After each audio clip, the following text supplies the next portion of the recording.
Hello everyone, welcome back to your favorite political satire show, With the Facts. I'm your host, Jack Kessler. And I'm Thomas Kohler. We've been away for the summer and have a lot to catch up on, so let's get to it.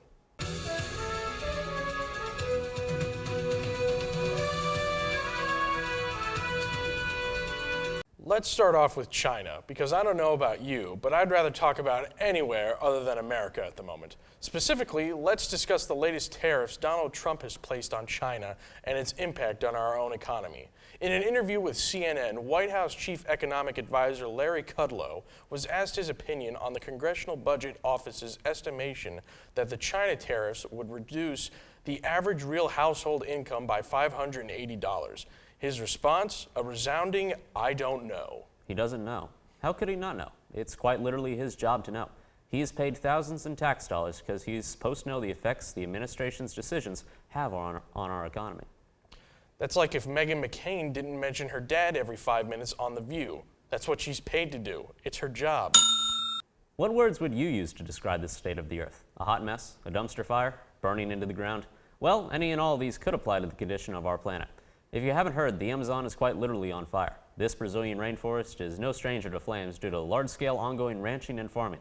According to ABC News, the rate of which Brazil has lost Amazonian forest has grown by 60% since 2014. With deforestation on the rise and environmental regulation on the decline, Brazil's government is doing little to stop the crisis. But I stepped outside today and it was pretty chilly. Global warming? Seems unlikely.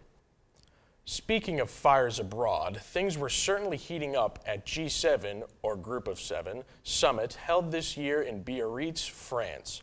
French President Emmanuel Macron is the host of this year's summit and its most active provocateur. Before the summit even began, Macron posted his now viral tweet about the aforementioned fire currently raging in the Amazon rainforest. This move, which he reportedly didn't inform his advisors about, set the entire summit off balance. That's right, Thomas. The Italian Prime Minister, Giuseppe Conte, came to the summit lacking the one essential item he needed, a functioning government. While he is the functioning PM, the coalition that gave Conte the position in the first place fell apart in a matter of hours after one half decided it wanted to govern on its own.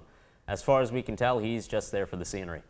And while Canada's Trudeau has made it through the summit without incident so far, it probably has something to do with his ability to be the blandest man in the room at all times.